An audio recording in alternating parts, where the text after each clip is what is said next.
Hey guys, it's Zenith Darksky here, and today we're going to do something a little different. It's not a game review, it's not game news, it's not a game trailer reaction, it's not even gameplay. It's actually my top 10 anime of all time list. Recently, we were talking about anime in my chat over on twitch.tv/ZenithDarksky, and I had people interested in we were talking about top 10 rappers. We had people interested in my top 10 anime of all time. Before we get into this list, I do want to let you know that these are the top 10 anime of all time that I've seen.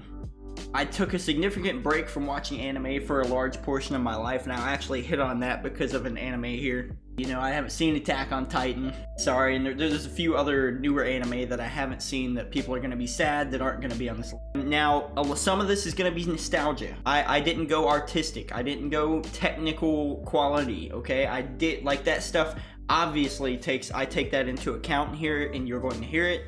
A lot of these are nostalgia or just fun experiences that I had watching anime, you know, good memories made watching that anime. Without further ado, let's get into the list here. Number 10, we have Naruto, because there's plenty of it. There's so much in Naruto. There's Naruto Shippuden, there's Boruto. I haven't watched Boruto, but we're taking into account Naruto, the Naruto part, Naruto and Shippuden. The soundtrack is one of the most amazing in anime to me. Just so much Asian influenced music that it's just fantastic stuff. The voice acting in it is subpar. It is okay. It is average, but it's good and I like it. My foolish little brother. How much can you see with those Sharingan of yours? What I'm seeing right now is you dead at my feet. The story is great to me. I'll tell you myself that there is a lot of filler. But I don't always think that's bad, but I think it actually humanizes the character a lot more and personalizes the experience a little more. The story, when it's not filler, is great to me, dude. It just hits home. It hits home with me. The action sequences are always fairly good. There's convoluted enemies. I mean, crazy types of enemies and designs and powers for these enemies. And that, to me, that just screams intrigue, you know, interesting. Some of the best story arcs in anime history to me. There are story arcs that this anime hits that if you've been following the anime, that is, and you feel attached to some of these characters, then some of these arcs will hit you so hard. Moving on, at number 9 we have Paranoia Agent. Now, I don't know why I don't talk about Paranoia Agent more often. I don't hear people talk about it, and it's to the point that I don't bring it up. As I was remembering anime for this, I was like, holy fuck, Paranoia Agent. Paranoia Agent has some really good animation for when it came out, because it came out during an era of anime where the animation was obviously a little better than like 90s animation and stuff, but I wouldn't say it's near today's animation either. But there's just something about it that has like the extremely stylized designs of some of the characters and some of the objects and things in here. It just kind of reminds me of like an Invader Zim, Yonan Vasquez type feel. This story is just full of mystery, intrigue, like not mystery per se, but I don't want to spoil any of these, so it's just, it's crazy. It's crazy. I like the story, and it's short and sweet, super short and sweet. That gets extra points for me. If I can binge that shit real quick, get the whole story real quick in one day, then fantastic. Soundtrack is crazy.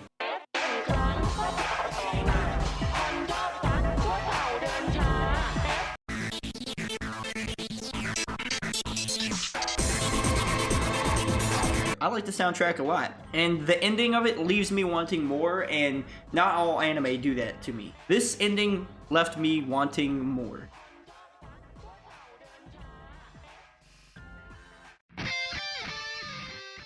One Punch Man is number 8. It's got one of the best first seasons in anime. Fantastic animation for that season, the great voice acting.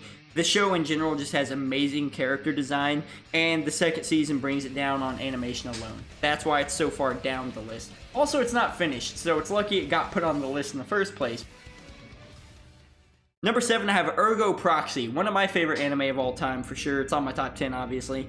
Ergo Proxy, the animation alone is crazy. It's just, I don't know, it's got this aesthetic to it that is fantastic to me. It's one of the first anime to show me how impactful it can be in terms of fear and thought-provoking ideas, and it introduced me to cyberpunk. The soundtrack is trippy as hell.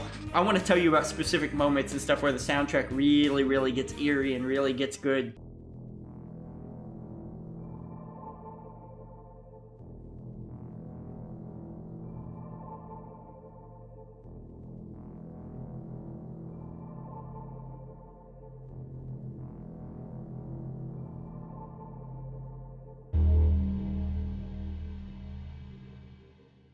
trippy designs for a lot of the characters and a lot of things just going on here. It feels good. It's got trippy designs though, and it's one of the anime that got me into anime in the first place, so I can't not put it on here. Ergo Proxy was one of the first anime I completely watched, because a lot of these anime I didn't finish until later in life. It's a good one.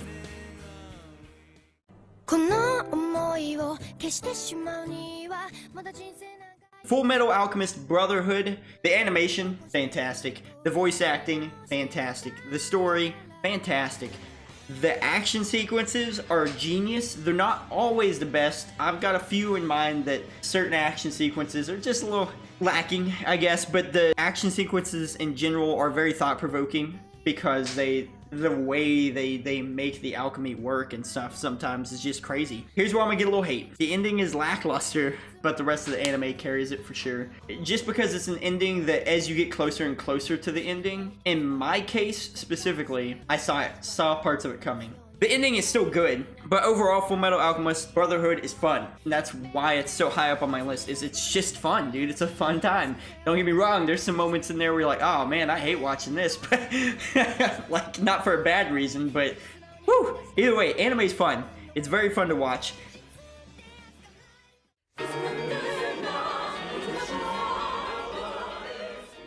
Number 5, we have Future Diary. Now, why is Future Diary, of all things, up here in number 5 on my list? I'll tell you. Because it renewed my love for anime.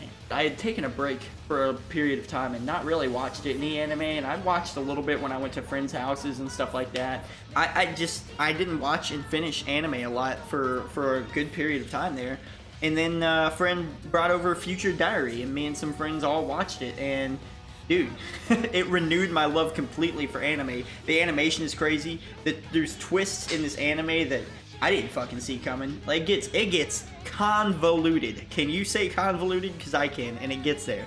The voice acting in this is fairly good. I mean, I've got no complaints with the voice acting. And the protagonist, there was a meme going around about protagonist being alpha at the time, and the protagonist gets to be to a point where he becomes truly alpha. It gets crazy, and it just but it also hits you in the feels. It also hits you in the honey nut filios, as Worm Daniel would say, one of my moderators over on twitch.tv/Zenith Darksky. That's one of the things that made me come back to anime, is when it hit me in the feels, I was like, oh man, like, I forgot anime could invoke these feelings in a person. It really is a good, meaningful anime, impactful anime sometimes.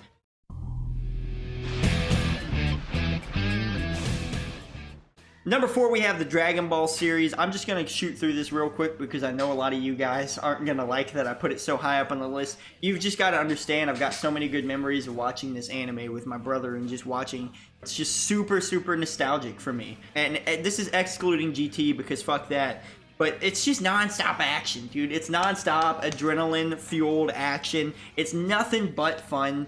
I can acknowledge there's pointless episodes in it, and some things take too long. Other than that, I think it's charming, and it's just really, really slick anime, dude. It's really good. It's fun. It's so fun. So nostalgic, too, and I grew up with it, so. You got to know it's how we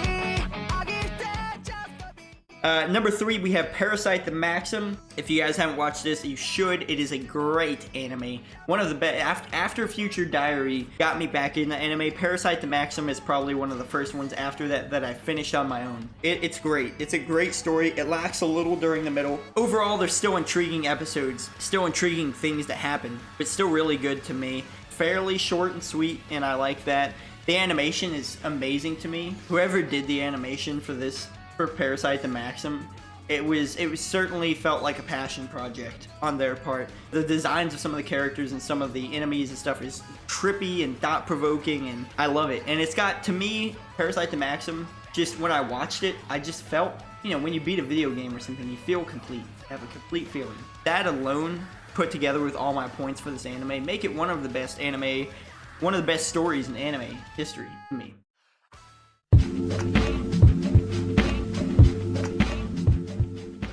Number 2, I have Samurai Champloo. I grew up watching old anime and then stopped for a while and then got into the new anime. Samurai Champloo is number 2 on my list. The soundtrack is amazing.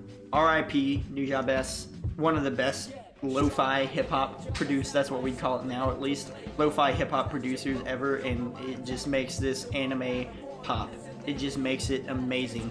Short and sweet, super short and sweet. Voice acting, I love the voice acting in it. It's got that old voice acting anime feel, and I don't think that's a bad thing. It feels really good.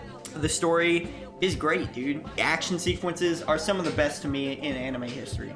I love the action sequences of Samurai Champloo. I love the samurai aesthetic and everything, and the feel of some of those fights, but then at the same time the soundtrack with some of those fights makes it some of the best action sequences in anime history to me.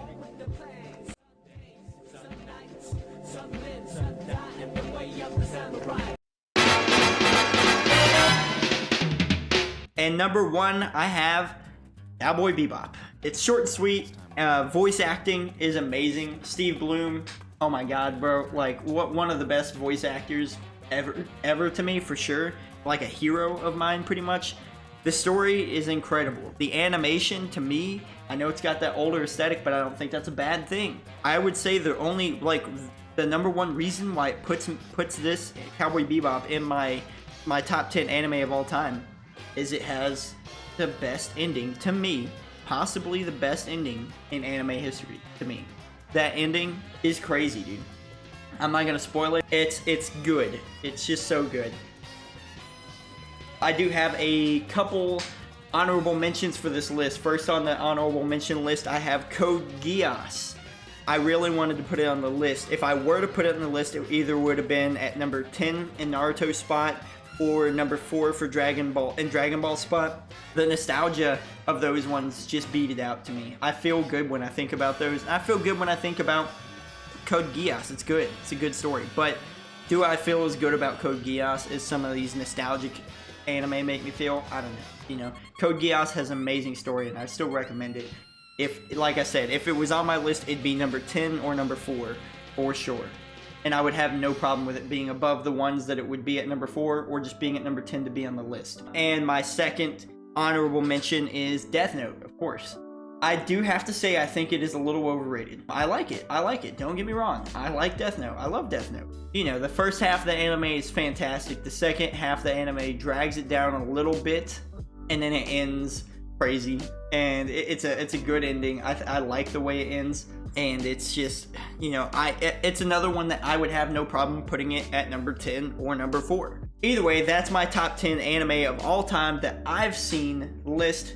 Tell me what you think about that list down below in the comments, or tell me about your list in the comments if you have one as well, you know, or if you want to change the ranking of that list right there up to fit your style, do it. Hit the like video if you agree on the list, or at least if you can, you know, respect the list.